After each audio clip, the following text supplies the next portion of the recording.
So I'll start here with Bruce Farling, who is the Executive Director of Montana Trout Unlimited and is involved with the Beer Lodge Deerhead.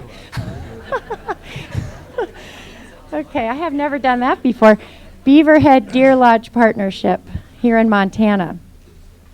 Next to Bruce is Gordy Sanders, who is with Pyramid Mountain Lumber and who's also here today representing the Blackfoot Clearwater Landscape Stewardship Project. On the other side of the podium, we have Ethan Almack with Grand Canyon Trust, who traveled from Arizona.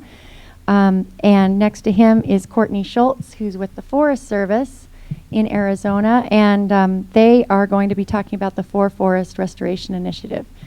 So thank you to our panelists, and we'll start with Bruce. Thanks, Karen. And thanks, Bill, Mary, Martin, the Boley Center for inviting me here to tell our story about the Beaverhead Deer Lodge Partnership. I'm going to be fairly clinical and go through the five items that Martin asked us to address. But first I wanted to say something about the partnership. It's a little bit different, obviously. A lot of people have told us that. We did not start it. It was a discussion among people who in the past have had some differences of opinion about public land management. And it was just a discussion to see if we couldn't bridge some differences relative to wildland protection, relative to the amount of timber activity you can have on a forest, and ultimately we also sort of threw in, at my behest, some ideas that we wanted to discuss about restoration of damaged habitats on national forests. We did not start it as to be an all-inclusive, classic collaboration to address everybody's needs and desires. But what we did decide to do was that we would come up with some ideas and we'd take them in an architecture and take it out to the public and draw the ideas from the public and tweak it and see if we couldn't get some popular support for our ideas. And that's essentially what we ended up doing. Why we formed? There's a shared frustration about the direction that the Beaverhead Deer Lodge Forest was taken through its forest planning process. We're in the process of developing a new forest plan at the time, and that frustration was essentially shared by my organization, by other conservation interests, many conservation interests, even those who aren't in the Beaverhead Deer Lodge Partnership and the timber industry. We found that in the partnership, the plan actually had some pretty good things in it. I really like a lot of stuff that was in the plan relative to fish and watershed in my area. But it was more aspirational. It was a plan. It didn't do. And what we were looking for is more doing, because in our view, right or wrong, we always felt that Beaverhead Deer Lodge could be doing a bit more on the ground for representing our respective interests. Why we formed, there hadn't been any new wilderness protected in the state of Montana for more than a generation, early 80s. And in the interim, in that period, a lot of this wonderful roadless resource that was out there was being degraded because of our dawdling for all these years by new uses that were getting established, motorized uses, for example, or new uses that are not compatible with wilderness, but the Forest Service was issuing special use permits for. So we figured we got to quit dawdling in terms of at least getting some wilderness in the state of Montana. Timber industry guys, of course, felt there wasn't enough certainty for what they felt they needed from the national forests. Everybody knows that story, and I won't go into the details on that. There's a desire to create some new and enhanced tools for watershed and habitat restoration. We were hoping we could do that through larger use of stewardship contracting. And finally, there's a frustration that the interests from extreme poles were in some sense running the forest. And the forest was actually telling us this, that they didn't want to do large projects. They didn't want to do bold projects. They wanted to keep everything really small because they were afraid it was going to get challenged. They didn't want to close roads over here because they were afraid it would get challenged in a lawsuit, an appeal, or there would be a rally outside the forest supervisor's office. They didn't want to do a larger scale of restoration project that involved some timber cutting because they were afraid that the NEPA wouldn't be sufficient and therefore it wouldn't go through. So everything was really small, very small scale. And so essentially they're admitting that those two poles were kind of telling them how to do things. Who was at the table at the beginning? 5 local mills representing about 60% of the remaining wood products output in the state. And one of those mills is also Pyramid, and it's one of our partners is right here next to me. Wilderness advocates from the Montana Wilderness Association, conservation-minded sports people from my organization, Trout Unlimited, and the National Wildlife Federation. The three conservation groups represent over 15,000 individual members in the state of Montana, many of them spread in communities around this forest and had a stake in it. We also had consulting biologists, some other specialists helping us for quite a while, actually, and the consulting biologists, former Forest Service employees specializing in fisheries and wildlife. However, when we came up with something after a few months, we did spend a whole bunch of time, we wanted to do this, visiting with agencies, conservation groups, local government, federal, state policymakers, businesses, watershed groups, ranchers, trade organizations, cycling interest, motorized groups, unions, and others looking for ideas, support, and changes. We decided early on among ourselves, however, we would not produce a product that significantly affected any interest now at the table. We weren't going to withdraw areas from oil and gas or from mineral extraction. We weren't going to overtly mess with grazing. The only thing that was going to affect some of that stuff to a certain extent was the wilderness. And we weren't going to go out and do anything that was going to degrade the remaining roadless resource on the forest. The role of the Forest Service, they weren't at the table.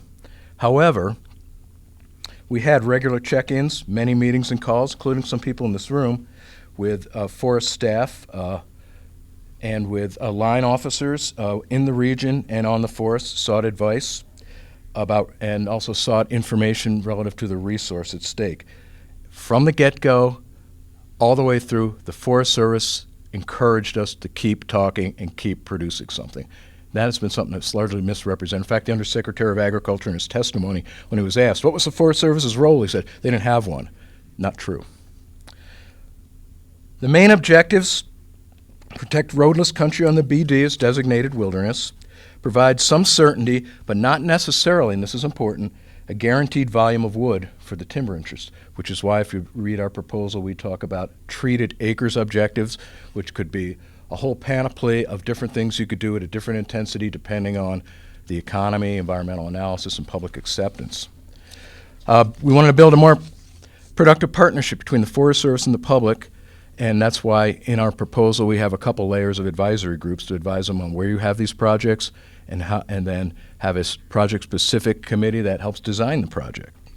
We wanted to create some new efficiencies, or at least create incentives for new efficiencies in forest management and restoration to make the same amount of money we have go farther. We wanted to increase the use of management and administrative tools that trade good for restoration, i.e. stewardship contracting.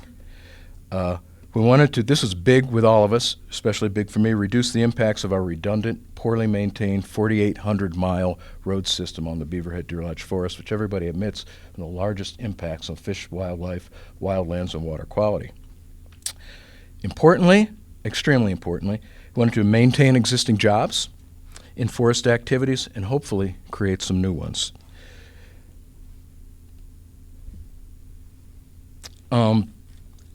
Importantly, we wanted to do all of this, accept the wilderness designations, as a pilot for one forest. Our intent is not to change the whole national forest system. One forest out of 155, 3.4 million acres, out of a 190 million acre system. And it would be monitored. It would include opportunities for course corrections, and there'd be a sunset on it. Why we chose the legislative path? Well, we needed a legislative tool to accomplish the wilderness part. Because the forest didn't adopt some of our recommendations for improved environmental standards, enhanced public participation, and a specific treated acres objective in its plan, we decided to fold some of those things into a legislative proposal with the wilderness. And finally, why it was a legislative path we took, we had one gutsy senator who went to Washington, D.C. and said, I want to take Montana to D.C. instead of D.C. coming to Montana and telling us what to do.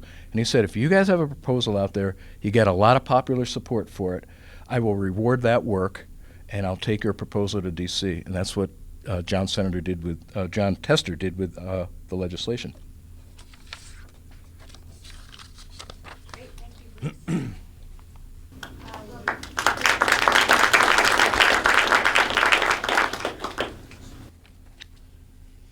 Thank you.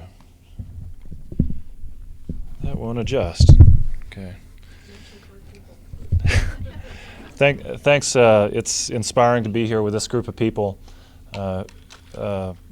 with individuals across the board that are pushing as hard as everyone is to do the right thing and to do things in a very ambitious and creative way. So I could try to get lower. Or I could just hand you this one. There we go. Sorry. That's all right. Okay. How about that? Okay. So we're going to be splitting this presentation, so I'll just try to make some brief points here and pass it off to Courtney. I'll follow the same format in terms of the questions that were asked. To a certain degree, the Forest Restoration Initiative, affectionately and otherwise known as FORFRI, is the culmination of decades of work done in the Southwest focused on restoration of fire-adapted forests. In a different context, we, since the Rodeo Chetasky fire burned in 2002, nearly 500,000 acres, have recognized that we need to be working at much broader scales than we have before, and specifically working at scales that are commensurate with the scale at which fires are burning in the Southwest. So we have been having an active conversation over the last 10 years about landscape scale restoration at scales of hundreds of thousands to millions of acres. So scale is one important piece of what we're trying to do in the Southwest. We have been working systematically over the last 8 years to use developing tools that have come out of the university to explore landscape scale restoration scenarios and their ecological, economic, and social consequences. We've had good success in a variety of landscape assessment efforts and have built a level of trust and commitment around the idea of landscape scale restoration that has culminated in the last 18 months or so in the Forest Restoration Initiative. Who's at the table? Everyone is at the table with some notable exceptions. We've been working hard over the last couple of years to bring left to right, top to bottom, all important constituents to the table. We have cities and towns across northern Arizona represented. We have all counties represented. We have the state government represented. We have our congressional delegation supportive across the board, all environmental NGOs active on forest issues, the science community, all remaining industry representatives and potential new industry reps. We have no active opposition to the work we've done so far. And I would say we don't have passive opposition either. So we've worked very hard to build broad and deep support for what is a very ambitious effort centered around landscape scale restoration, fire management, community protection, rural economic development across the Mogollon Rim, extending from the Grand Canyon to the New Mexico state line. So here's where it gets more interesting. In order to accomplish our goals at the landscape scale, we have as a group recognized the need to plan at scales that are 20 to 30 times larger than normal for that region. So we are currently, with the support of the Forest Service, working through a non-NEPA programmatic assessment and plan across 2.4 million acres, and a NEPA-based EIS effort that is site-specific and covers a first project area approximating 750,000 acres. We have to work at those scales in northern Arizona to meet our ecological goals in a reasonable and very ambitious manner, and to meet our economic goals, to find the predictability at scale needed for industry to essentially build a new infrastructure to support restoration in the region, and interestingly, to meet our social and political goals. We can find those efficiencies and meet those goals at very large scales, which indicates, I think, the scope of opportunity and the scope of challenges we're facing. We're looking to develop contracting mechanisms that are large and occur or allow industry to participate over long time frames. We're trying to find 10 to 20 year mechanisms for predictability across that area, across that 2.4 million acre area. And we're working in a deeply collaborative fashion. We need everyone at the table. We can't withstand legal challenges and other political challenges. So we're working in a very deeply collaborative and inclusive fashion with, again, a derivation of a consensus model for moving forward. So lastly, why have we pursued the path that I've only partially described here? Why have we pursued this path versus a legislative path? We haven't needed to incorporate wilderness and other issues into the conversations we're having about forest management. We don't believe we need a comprehensive fix legislatively to work within what we consider to be a fairly spacious arena for doing ambitious landscape scale restoration. And quite simply, we have more confidence in our ability within the collaborative process to thread the needle and figure out how to work at the landscape scale than we do have confidence in our delegation or in Congress overall. So that is our gamble at the moment, and we're pursuing this effort in a very ambitious way with an ambitious time frame. We are attempting to have our first 750,000 acre EIS complete in the next 18 months. So stay tuned.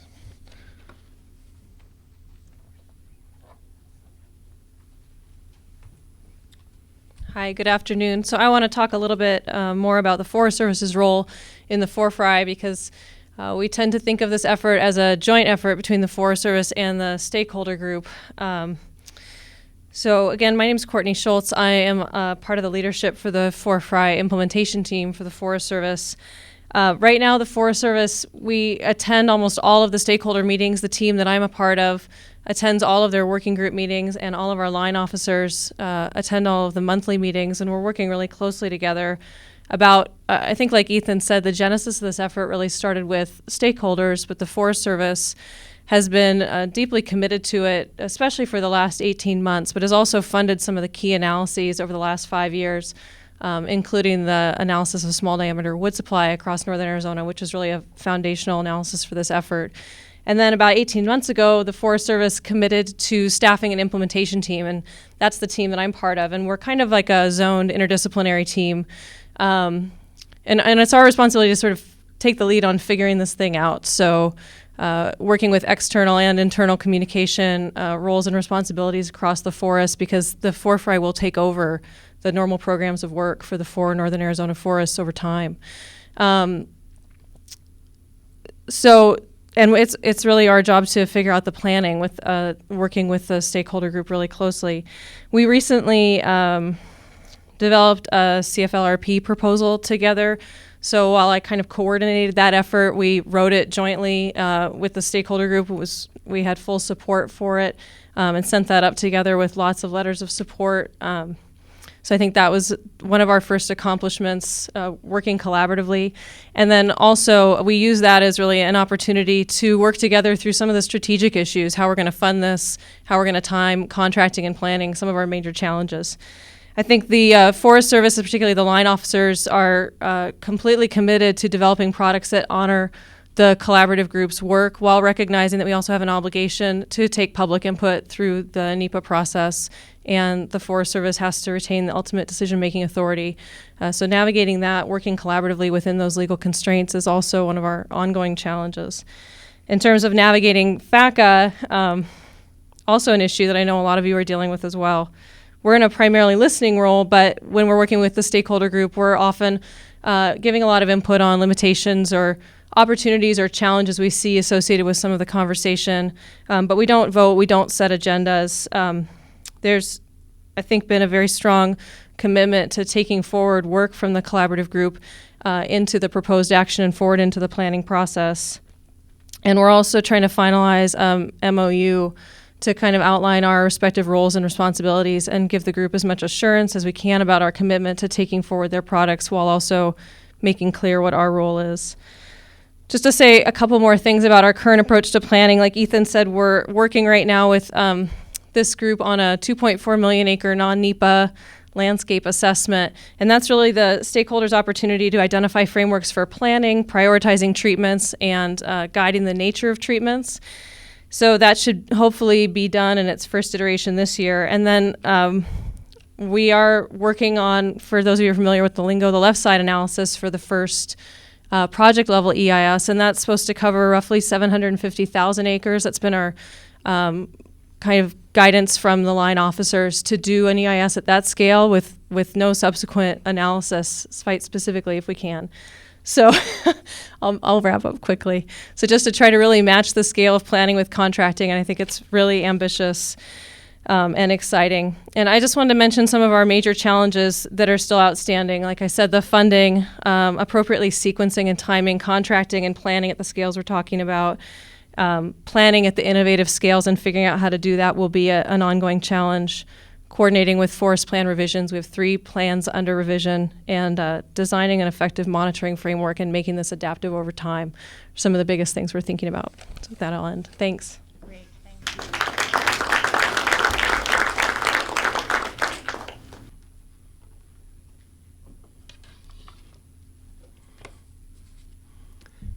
How many of you are currently involved in a collaborative? How many of you have been involved in a collaborative that just failed miserably? How many of you have been involved in wilderness legislation that failed miserably? Just to set the stage.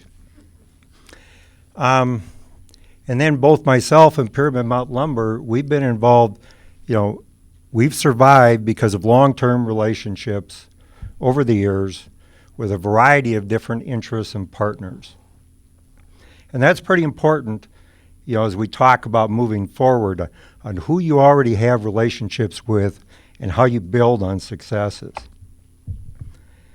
Now, it's interesting, we've got the question why, who, and what, and I'm wondering about the how. But why did we get involved in our stewardship effort? And what was the driving issue? Well, there's a couple different things. One was, we started our discussions in 2005. Actually, John Gatchell and I were leaving a discussion on the Lolo Forest Plan. And outside in the hall, we were talking about it, and I said, planning is great. Everybody should have a plan. But it doesn't mean anything if it isn't implemented on the ground to do the right thing for the right reasons. Alongside of that, I knew that congressional folks had an interest in advancing, doing something about this roadless thing. So we had some pieces that could go forward. And therefore, there was an opportunity to do something in a location, and we only picked the Seeley Lake Ranger District for the Blackfoot Clearwater Landscape Stewardship Pilot. The reason was then we're just dealing with one forest, one district, and the recommended wilderness on the Sea Lake Ranger District was never contentious in all the previous wilderness discussions that I've been involved in since the mid-'80s. So there was an opportunity there to move something and further advances, and you've already heard this large landscape level thinking, and through stewardship contracting, get more work done on the ground. I think that was, that's the reason we're involved. For the industry, we're looking for certainty. And a lot of folks are looking for absolutes. For me, it was more about providing the resources to a location that has a track record of successfully performing. And the odds are we're going to get something out of it. There's no guarantees. We certainly were well aware of that. So who was at the table? We started with a small group. We had the Clearwater Resource Council, which is a local group in Seeley Lake. Rocky Mountain Elk Foundation. Got to have national groups in these discussions for them to be successful going forward. The Wilderness Society has been very helpful.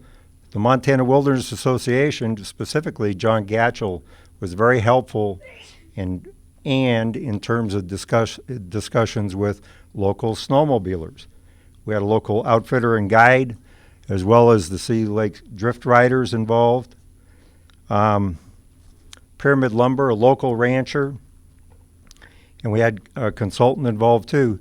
And one of the first things we did when I was talking with John is I said, we need to, we got to get the Wilderness Society there, and we got to meet with the Blackfoot Challenge, Not that the Blackfoot Challenge would ever take a position on legislation. That's not their role. But it's pretty, because they're a network in the Blackfoot, they would have to be on board before things would move. And I think you saw some of that earlier, is you've got to know where the community leaders are. Who are the folks that can influence the outcome? And make sure that you're interacting with them, whether they're immediately part of the collaborative. I'm last, I get to talk. Or you fill them in later to make sure that you see how things are going to go. What was the Forest Service role? We set out to fully implement the forest plan. We weren't changing anything.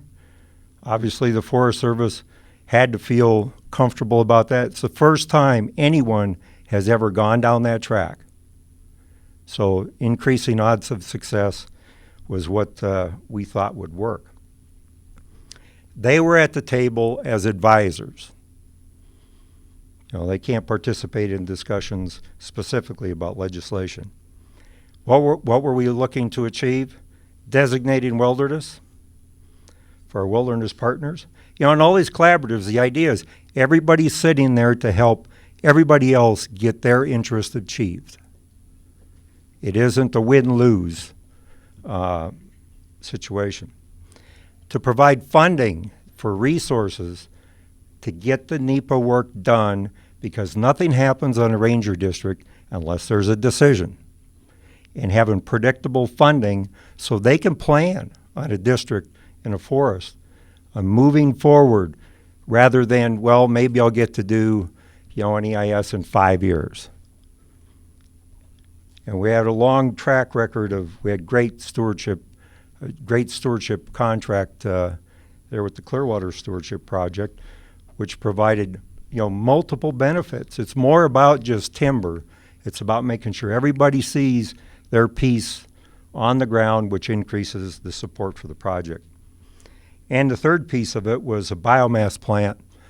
A cogeneration plant is what we talked about initially. It would be on Pyramid Mountain Lumber site in Seeley Lake to provide outlets for excess forest fuels.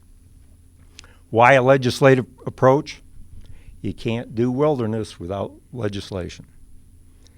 And the increased funding, having that predictability, and having folks at the table to increase the opportunity for leveraging resources. And as Forest Service budgets get shrunk, or they get, you know, if you flatline their budget over time, they're going to do less because their costs go up. And I think they've got to be more creative, and it's part of all of our job to help them be successful in the end.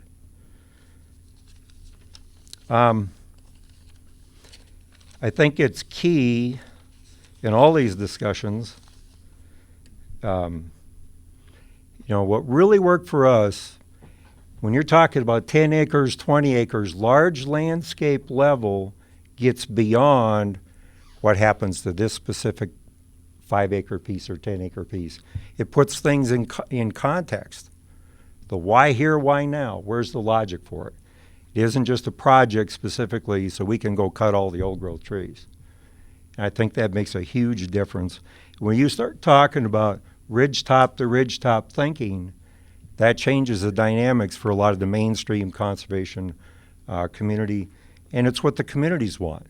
Like in the Blackfoot, there's this culture of cooperation. Historically, people have worked together. They don't necessarily agree with each other, but they will work together for a common goal in the end.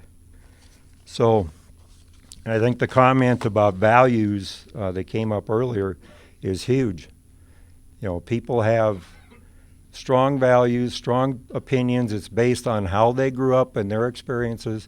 And then you've got philosophical differences between people that will never go away. Anybody here taking any heat from their peers on something you got involved in? I mean, for me, it goes with the territory. But for a lot of folks, it's really hard on them the first time they get a nasty phone call from their best friend.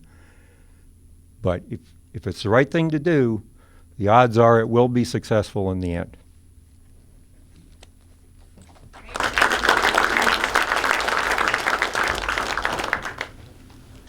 All right, thank you to all our panelists.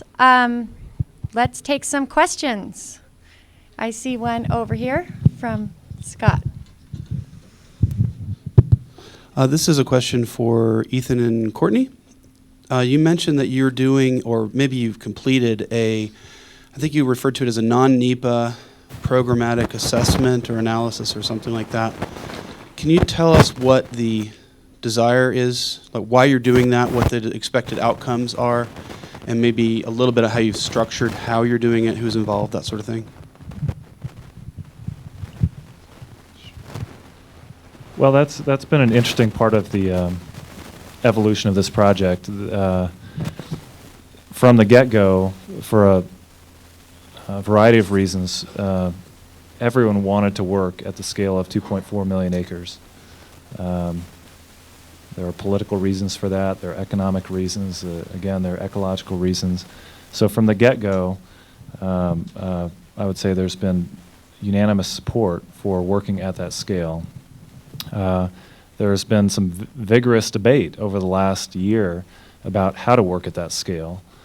There were proposals for working under the auspices of a programmatic EIS, and we eventually ended up in this place we're at now, which is a non-NEPA effort at the larger scale and a NEPA effort at a still very large but smaller scale.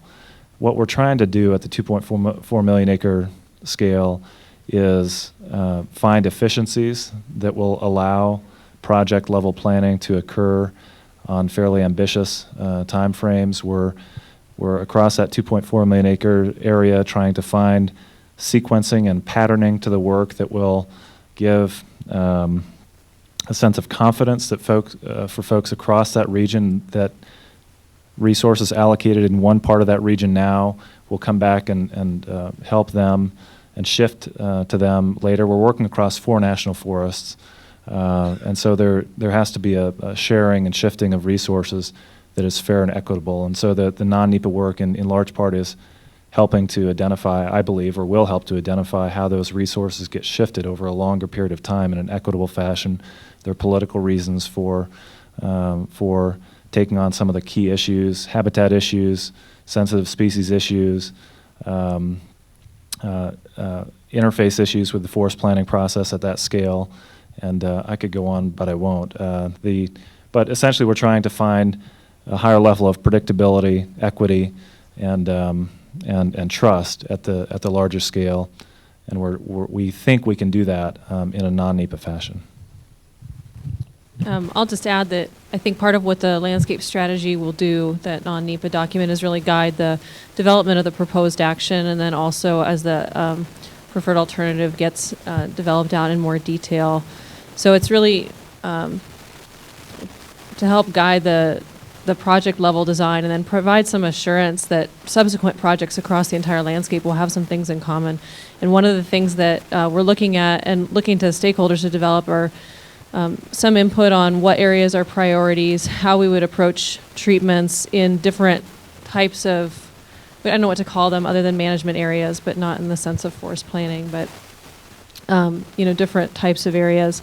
And there's also some other really interesting stuff going on, like we're looking at firescapes right now, and how would we plan treatments around areas to facilitate more natural fire in those areas. So I think and maybe a monitoring framework, maybe some input on how to do cumulative effects at a large scale. So a lot of different things, and I think it'll be kind of a living document that evolves over time. Okay, I saw Martin's hand up. Then we'll go to Matthew. Ethan and Courtney, so the EIS will be at 750,000 acres. So do you expect there'll be supplemental NEPA work? We talked about that at one point, but the goal right now is to really try to do one large project level EIS that would be at roughly 750,000 acres. The project boundary right now follows Fifth Code HUC boundaries, and the idea is to identify roughly 300,000 acres for treatment that could feed a 10-year contract at about 30,000 acres a year. So that the whole reason we're really trying to think about doing planning at a wholly different scale is so that contracting and planning actually match, and that we're planning on the scales that are relevant for restoration. So, and yeah, I guess if the last answer, Martin, is I think there may be some need for subsequent analysis, but we're That's not the concept right now. And I'll add just one quick thing to that, which is that we have the advantage of being able to work with a number of data sets that have been developed since 2000 by the Forest Ecosystem Restoration Analysis Project at NAU, which which are centered around remote sensing data sets that extend across the entire 2.4 million acre area. We're hopeful that those data sets that describe forest structure, composition characteristics, wildlife habitat characteristics, watershed characteristics will be accurate enough and are accurate enough to give us site specificity across a 750,000 acre area. So we're trying to use very different foundational data sets and foundational science, and we need to at that scale. Okay, we'll go to Matthew and then over here to Mike, and then we'll catch you too. Hello, Matthew Kaler, Wild West Institute Last Best Place Wildlands Campaign. My question, as predicted, is for Bruce Farling about the Beaverhead Deer Lodge Partnership and Senator Tester's Forest Jobs and Recreation Act. As some people know, last week the Senate Energy and Natural Resources Committee draft rewrite of Senator Tester's bill was reported in the media. It drops the mandated logging. It drops Senator Tester's arbitrary 12-month NEPA timeline. It drops the budgetary problems, which the Forest Service referred to as causing balkanization of our entire national forest system. It drops military helicopters from being able to conduct training exercises in land and wilderness. Drops motorized sheep herding in wilderness. Adds old growth protection language and large tree retention language. Incidentally, these are changes that have been called for about 8 months now by the head of the Forest Service, by the Last Best Place Wildlands Campaign, the Sierra Club, Defenders of Wildlife, NRDC, Center for Biological Diversity, and even the Wilderness Society. My question for Bruce is, as a conservationist, are these not positive steps in the right direction that we see in this draft revision, and shouldn't you be applauding these changes? And then will you or Senator Tester's office make this new draft rewrite available for public review and input? And if not, what does that say about the openness and transparency of your collaborative process? Thank you. So I just want to remind the group that we don't really want to debate specifics in a piece of one specific piece of legislation, but keep thinking about the themes and overall landscape stewardship strategies. I'll let Bruce respond if you'd like to. So that question's too hard and we can't get, I don't get it, like, can't we? Well, what we don't want to do is just have a debate over one specific piece of legislation. I'm not asking for a debate about the specifics of it. I asked a question for Bruce. I can restate it. Let him answer. Let's see what. Well, let me start with the end of your statement where you are asking me to ask Senator Tester to release the draft that was produced by Senator Bingham's staff. It's already out there. You've got it. The press has it. Other conservation groups have it. Why is anybody out there right now demanding that Senator Tester, quote, release it or not? It was also a draft product of a committee, Senator Bingaman. These things bounce back and forth on legislation all the time. As everybody knows, if you deal with Washington, D.C., and as I believe one of the staff people mentioned in the paper the other day, that we're not going to try and develop legislation through the newspaper. I've only recently seen it myself. I haven't really absorbed it all that much. One thing I did notice is all the great conservation stuff that was dropped. There's no road density standard like we prescribed that would be good for fish and wildlife. A very weak description about using the use of temporary roads. They totally took out, they didn't even mention stewardship contracting, basically trading the value of wood for restoration service. Instead, the money presumably would just continue to go back to Washington, D.C., or at least 3/4 of it. There's a whole bunch of conservation stuff wasn't in that draft. As for the other stuff, I think the senator, I presume, I don't really know, is going to be talking to Senator Bingham and the staff. They'll be bouncing these ideas back and forth like happens with all legislation. I'm not a senator. I'm not a staff person. I'm another observer out there. Okay, great. Let's go on to Mike Peterson, and then. Yeah, Mike Peterson with the Lands Council and also the Northeast Washington Forestry Coalition. I heard two very different models in it, and it really intrigues me because I'm in several collaborations, and there's the one model which seems to be, you kind of demanded, it seemed like that everyone was invited and you had all the players at the table. I'm impressed that you were able to get all the players at the table.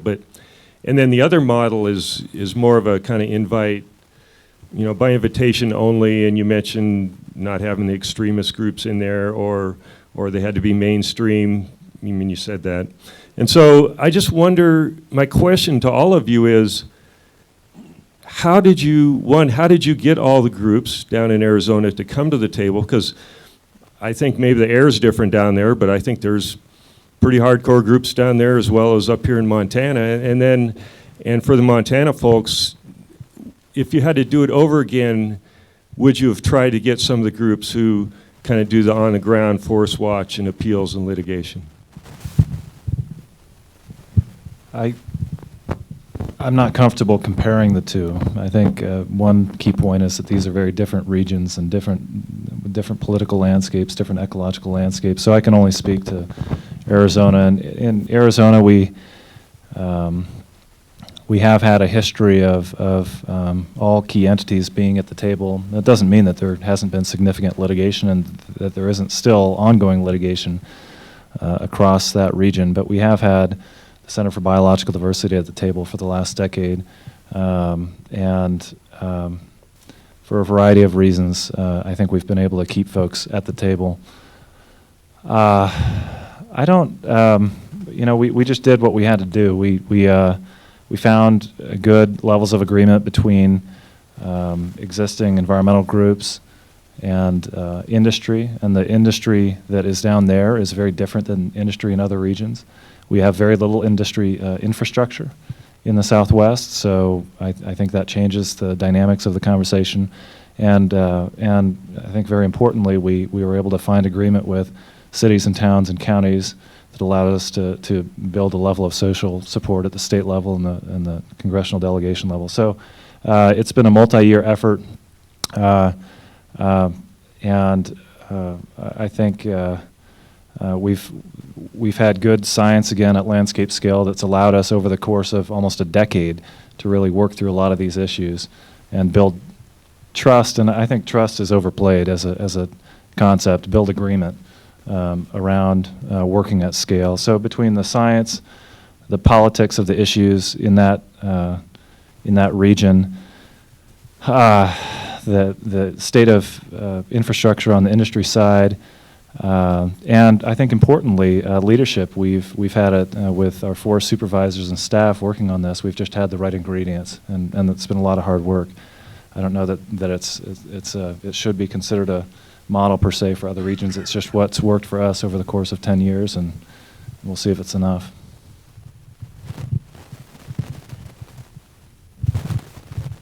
Thanks. Nice question, Mike.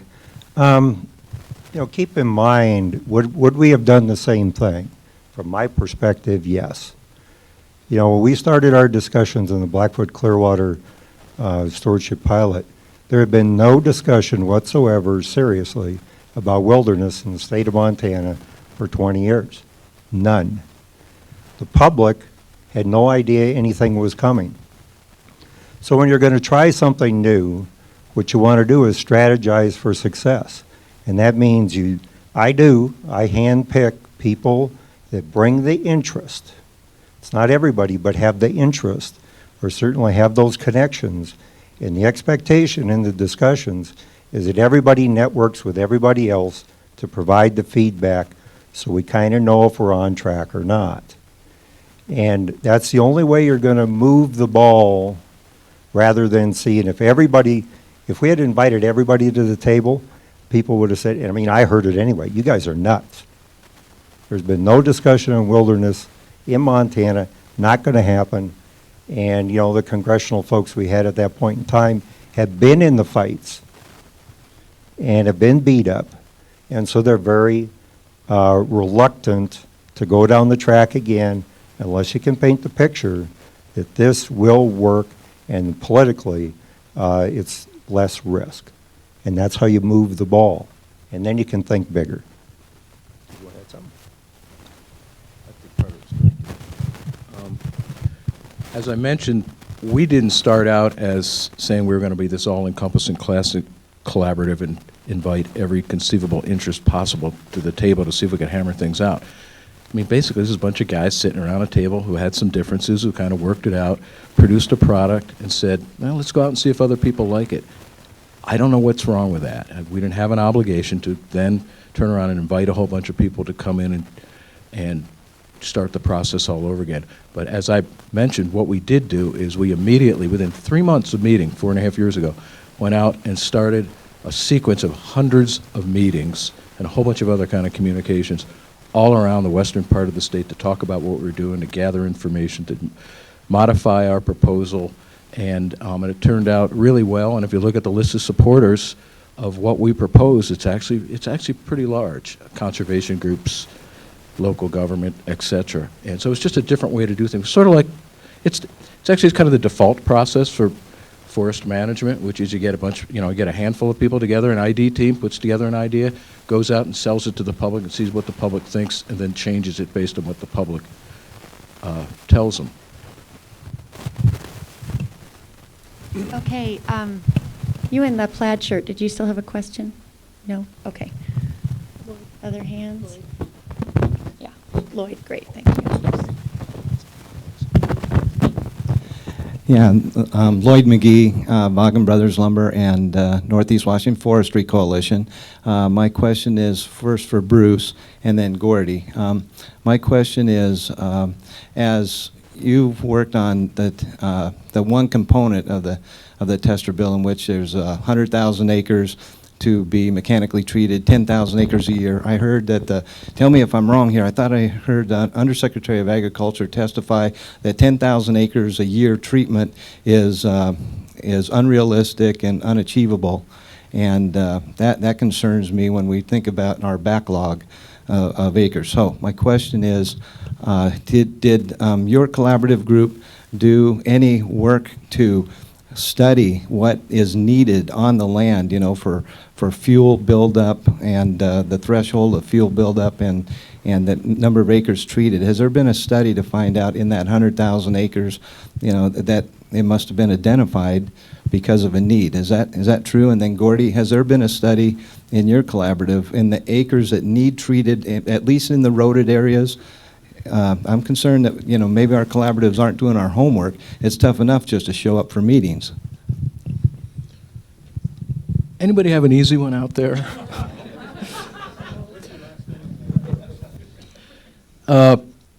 Actually, I was involved in the process for just the Beaverhead Deer Lodge, so that was 7,000 acres a year over 10 years was the treatment objective.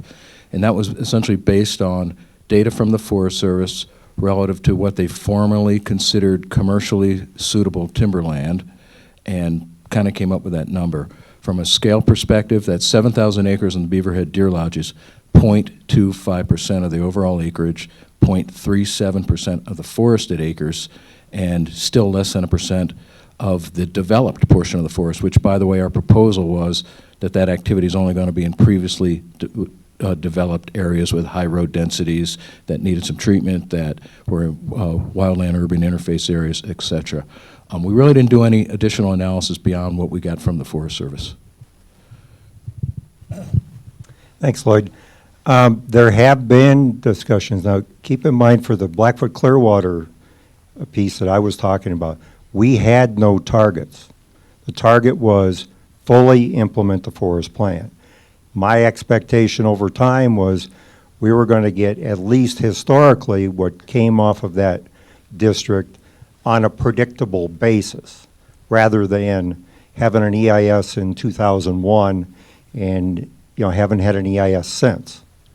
So I think it's that was the basis.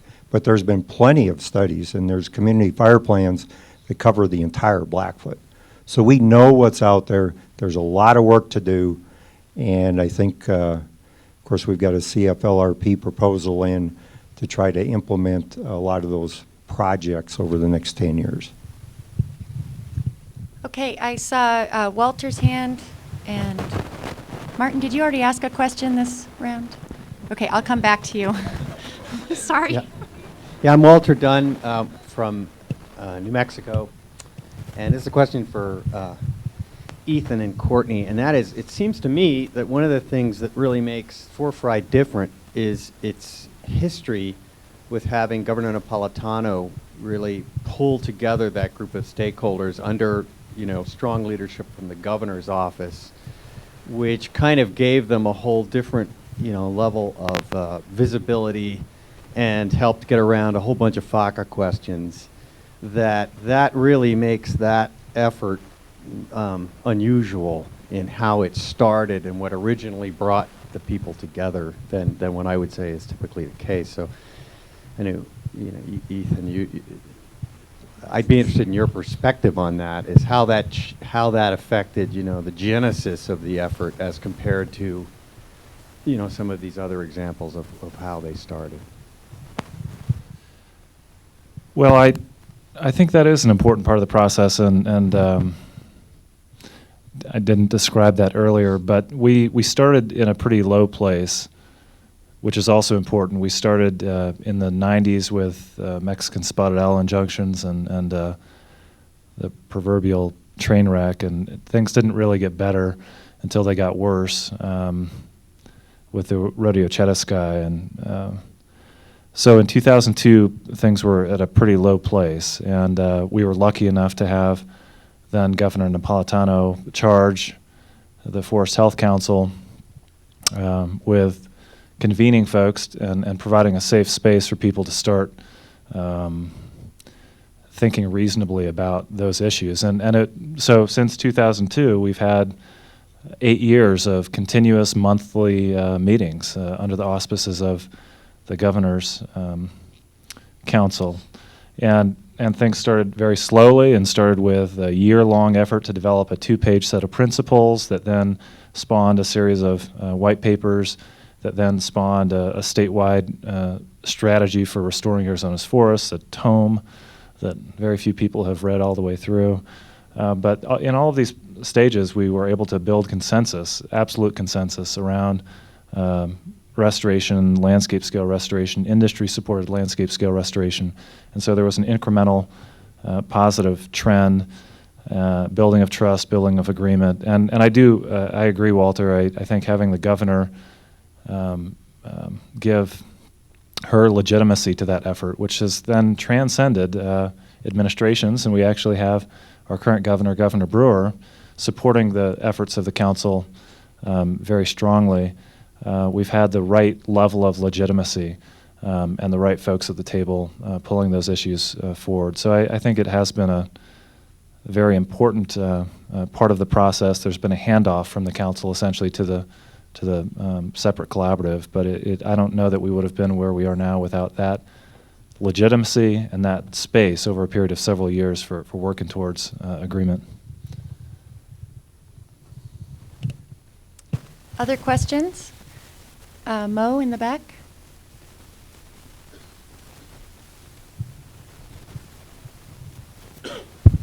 So I think my question is mostly for Courtney and Ethan.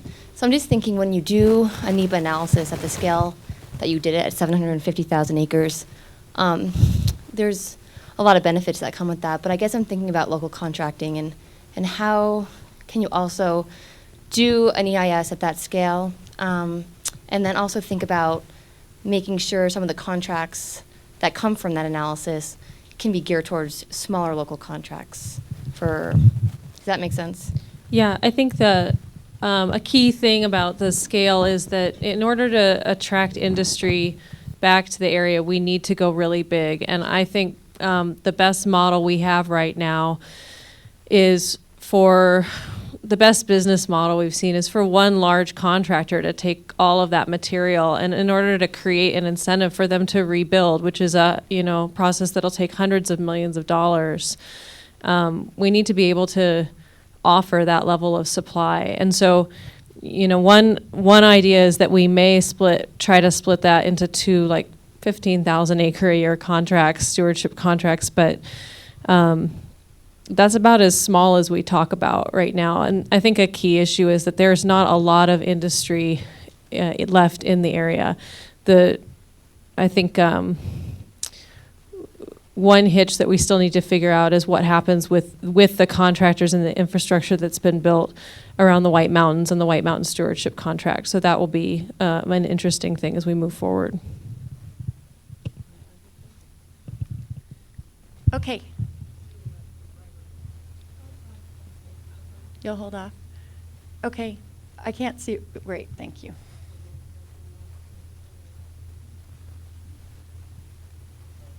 Bill Kite with White River National Forest Partnership Coordinator. I've only heard it mentioned once about creating a safe space or safe place. I think that's really important for these collaboration efforts, and everyone wants to take the question, what does that safe place look like? Do you want to start or not? Give you a break. Okay. Safe place. Well, we could be talking about, wildfire community fire plan protection and treating areas around communities. In 2007, the whole town of Cedar Lake almost burned up. It came within a mile of the mill itself. So we had embers falling down in the yard. So that's one way to look at it. And another way to look at it is in terms of collaborative efforts, where's the safe ground to where people are perfectly comfortable and don't have to stretch. And I think it's really important for every collaborative to be successful. Everybody at the table's got to stretch. And that's how you build the zone of agreement, expand the zone of agreement over time, which provides more of a safe place. That's my answer. Good answer, Gordy. I don't know how to deal with that one. I would say the safe place is obviously it's a sociological question, and the safe place is ensuring you have an environment out there by the people who make decisions, be it an agency, be it Congress, be it your legislature, be it local government, where they reward these kind of efforts, where they get used to rewarding these efforts. Because if these efforts don't get rewarded, people aren't going to do them again. It's really, really important to think about that. And that's why it's really important for people to think about these things aren't going to be perfect, they can't be perfect, and don't wait until they're perfect.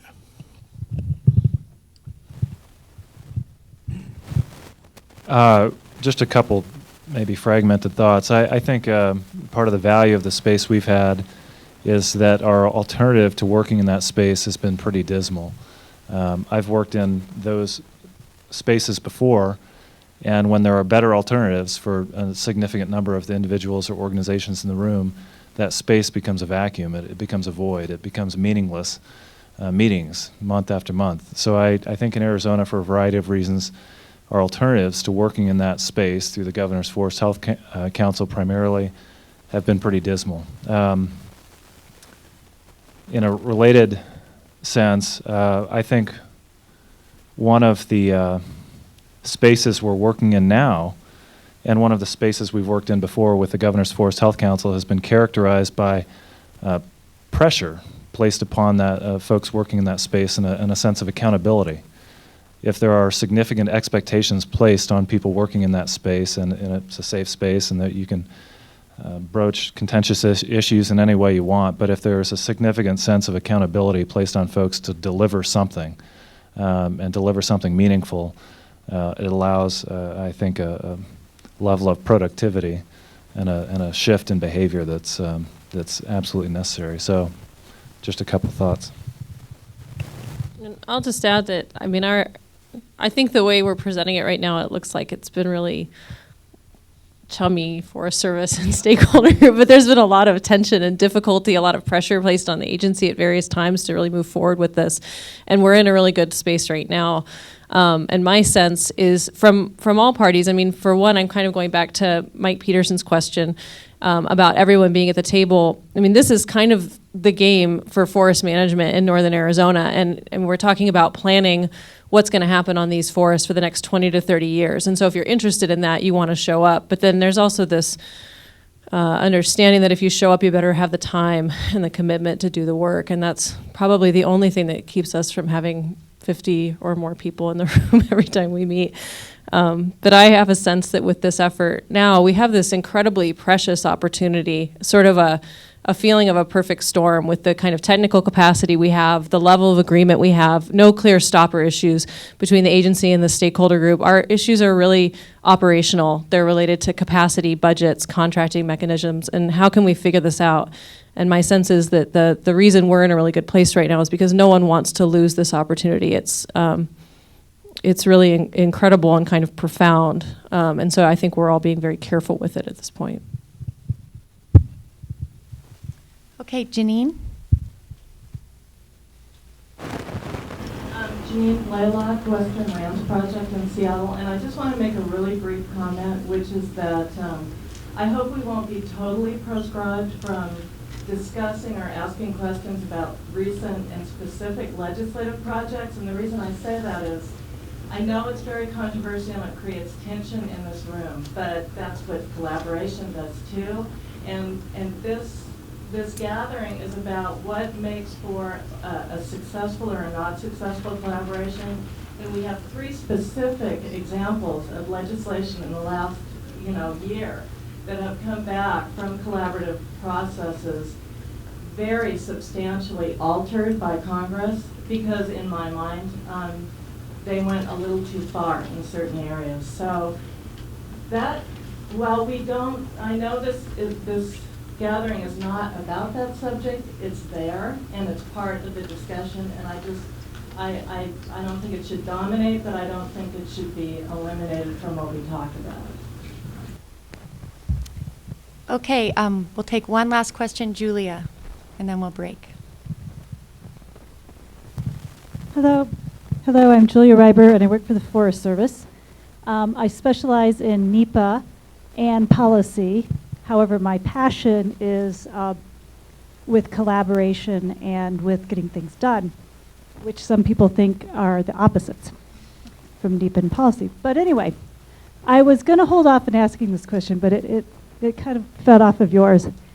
In collaboration in NEPA, what we often see is, or what I hear people talk about is, you work together collaboratively, and you come to an idea, and you come to an agreement, and then you put it into the NEPA process. And I hear people talking about, then they don't know what happens. It's like a black box.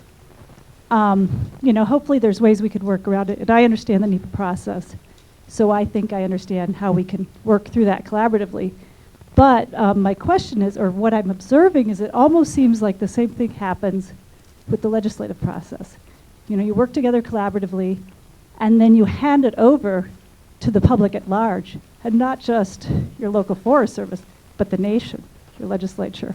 And so my question was just, and I'd like to ask it of every person who comes up here and talks about the legislative process, is just, now that you're moving into it, what are there lessons you've learned? Are there things you do differently now that you've kind of taken your collaboration and moved it into legislation?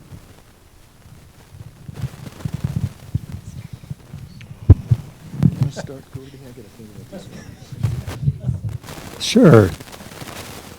The reality is, whether it's legislation in Helena or legislation in Washington, D.C., it's all part of the process.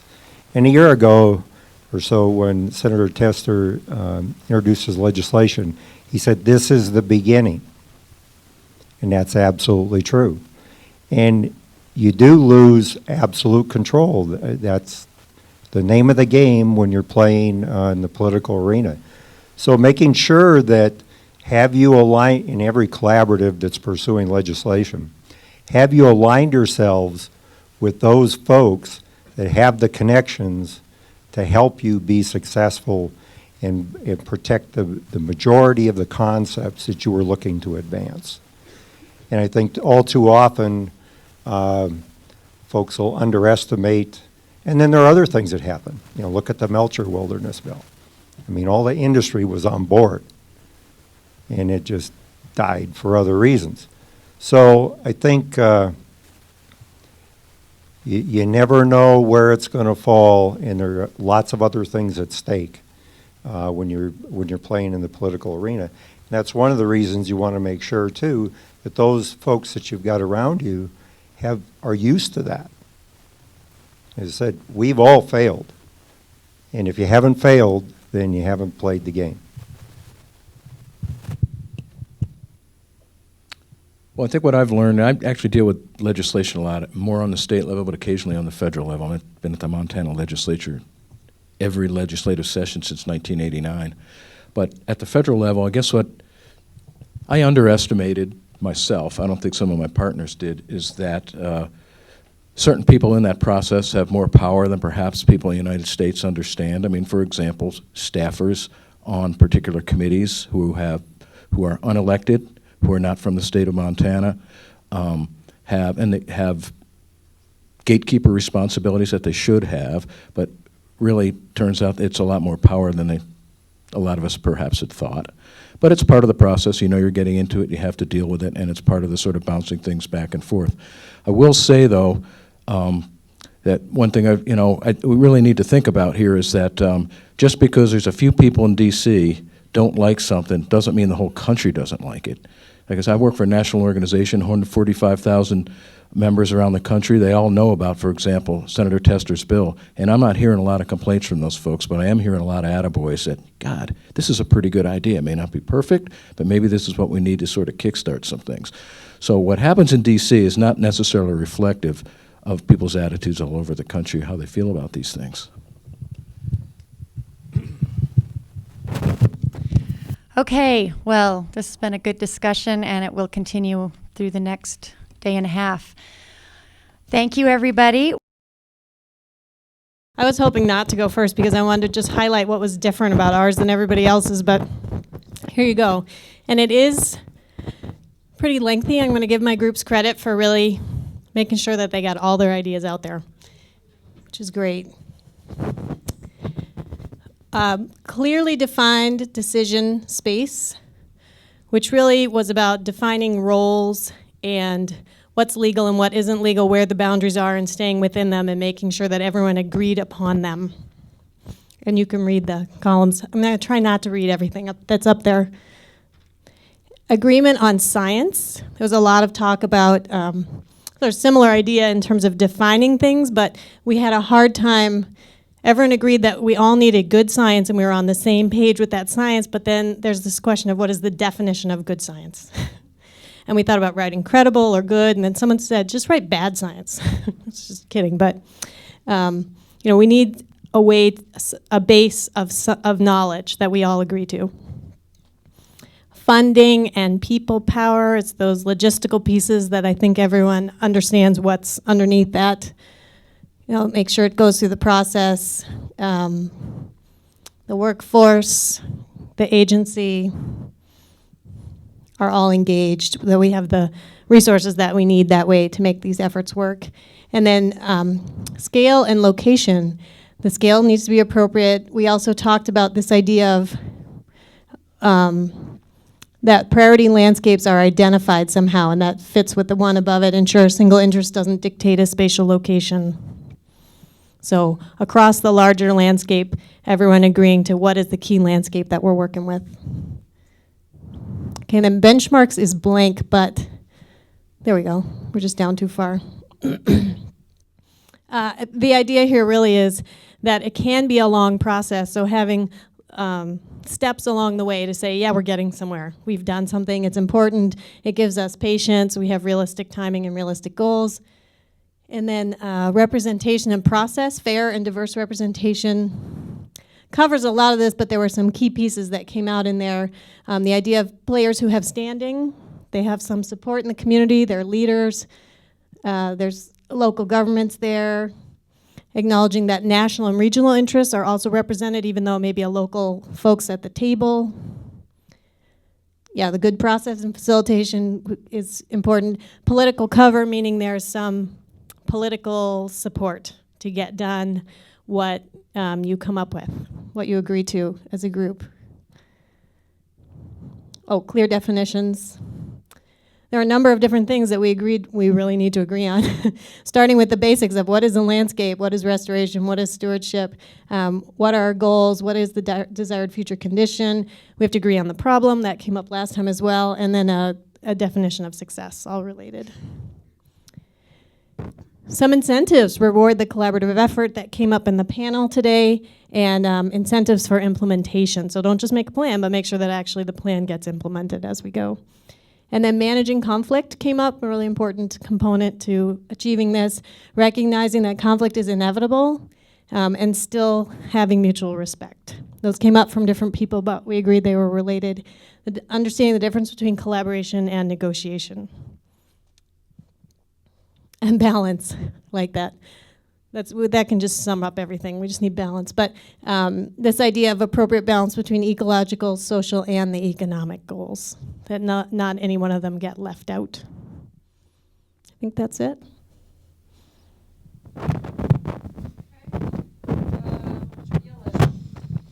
Okay, that was my group.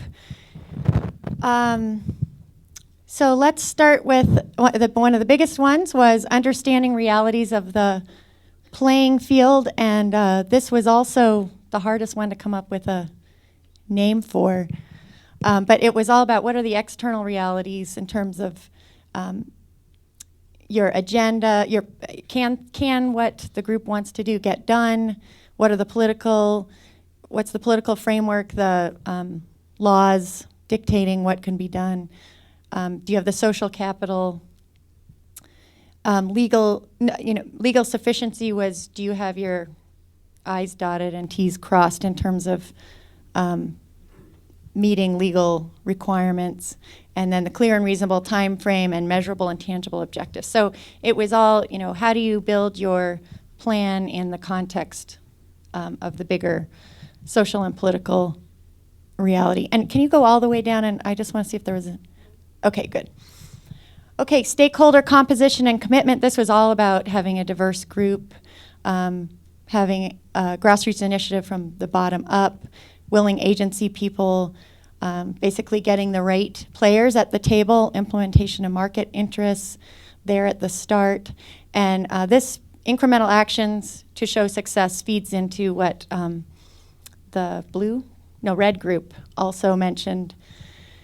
Productive group dynamics was really about creating a safe space in which to work, so a good process that's transparent and that people can trust.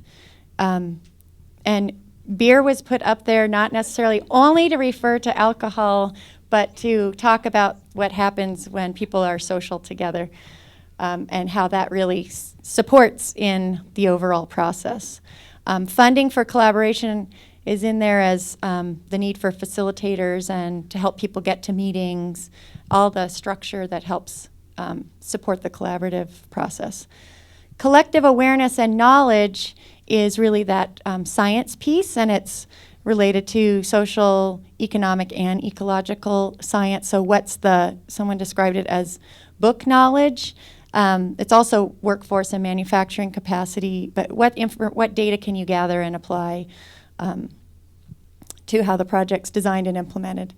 And then the last column is effective outreach and engagement, and that's the larger community beyond the stakeholders at the table, and how do you engage them and keep them informed, even though they're not at all of the many hours of meetings. So that's it.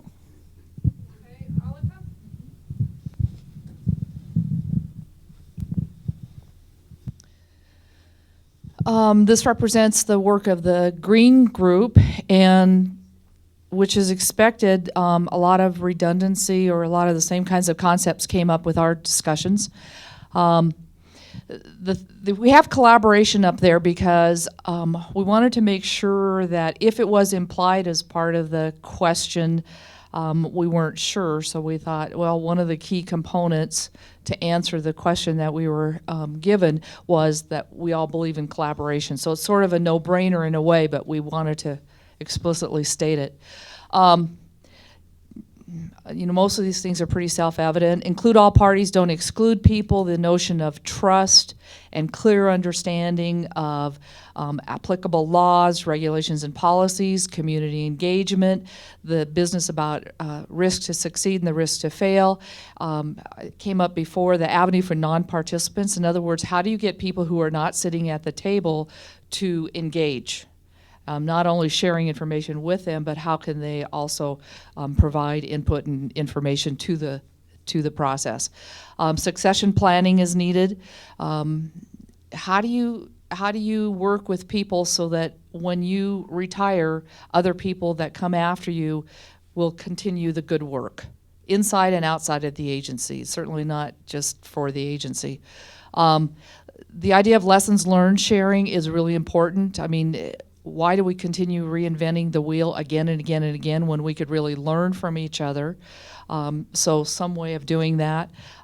Safe places, we've heard about that. The last one, political line of support, has to do with honoring the collaborative process up and down the scale, within and outside of the agency. Real important to have that happen. Good information. We've talked about that. There isn't anything particularly new there, except that one of the things that we added at the end is, not only do we need good science in terms of the data that the agencies have collected and the various groups have collected, but we also need to learn from the conservation planning science and practice that goes on. And so, don't be too narrow in your focus on where you get information. Capacity, we've heard about that before. Need a viable industry where it's appropriate. If we're going to do thinning for fuel reduction, then the fiber doesn't just disappear. You have to have some ability of dealing with the fiber. Defining roadmap, and that talks about, are you clear with your purpose? And we said that this morning, and it's come up a couple of times, but it's so easy for a group of people to march on and have all these discussions without taking the time up front to be really clear about what the problem is you're trying to solve, what the issues are. Do that up front.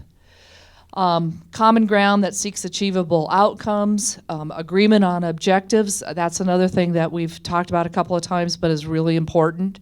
I mean, you can take all kinds of time up front to do those things, and in the long run, it'll save you time as you move through a project or process. Action plans with goal strategies and assumptions. Sideboards, it talks about consistency with existing laws and regulations and a clear understanding of any needles that need to be threaded. Does the group or does the process understand the operating environment that the decision makers are working in? We've said it before in different ways. Tools and vehicles, the group was real strong on continuing the stewardship contracting reauthorization and, of course, the CFLRA appropriations. And then agency engagement was the last topic that we clustered. And, it's real important that the agency personnel, regardless of which agency, buy into working with non-agency people.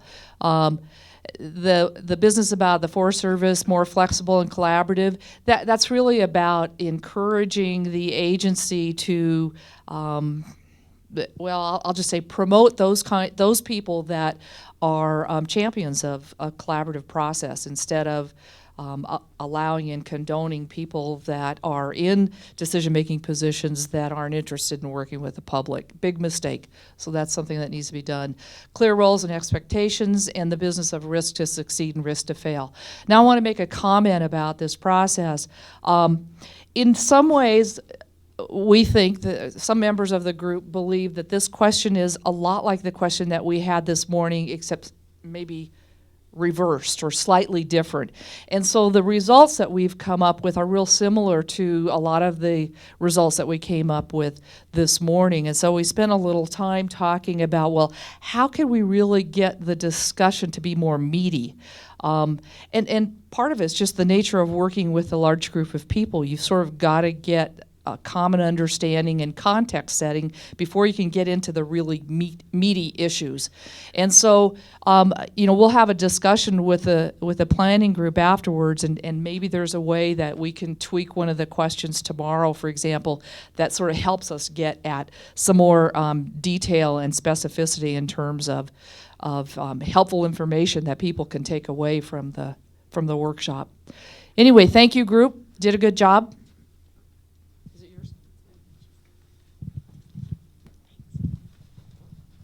Yeah. Yep, it's on.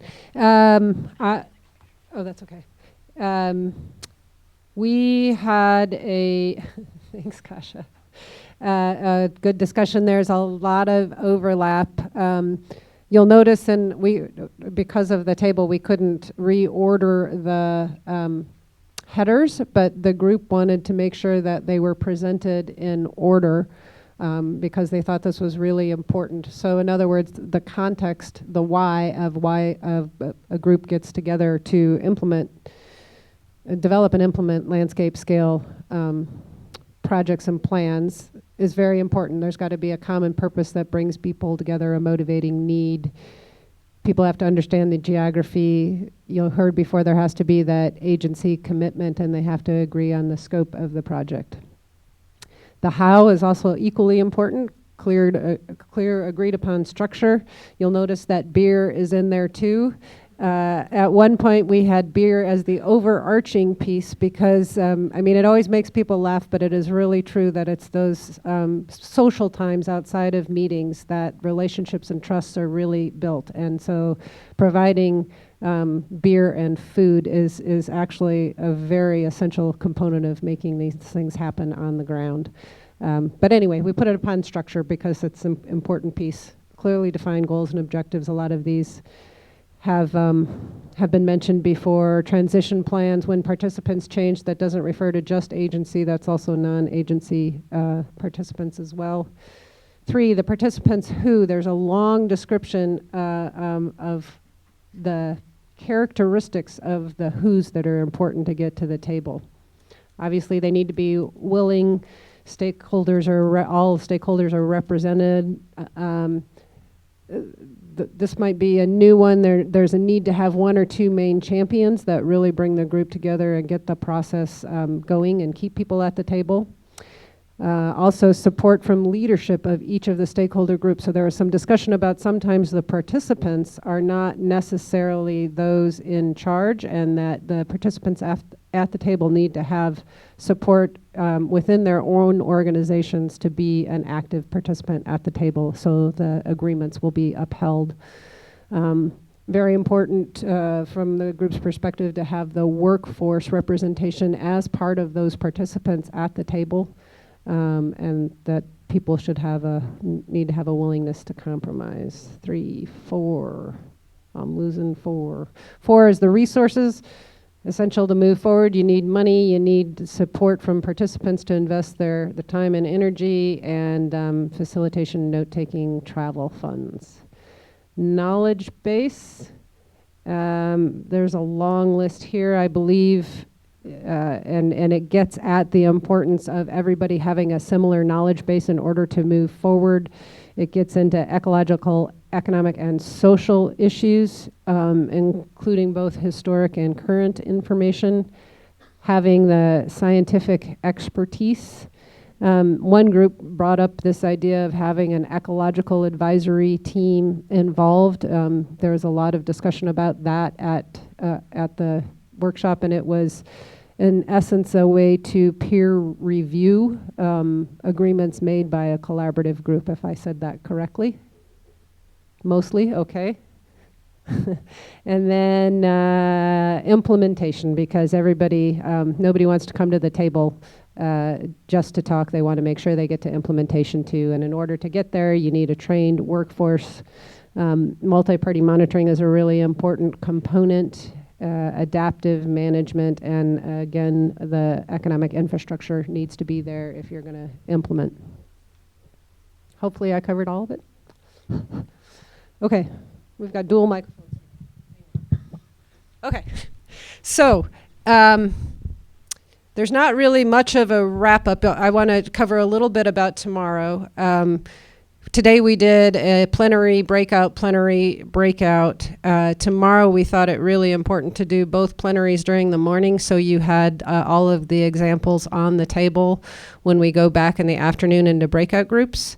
The intent is tomorrow to get a little more in-depth in the tools and specific ways to move forward. What are some of those tools that we have that we need to keep, and what are maybe some new tools or ideas that need to be developed?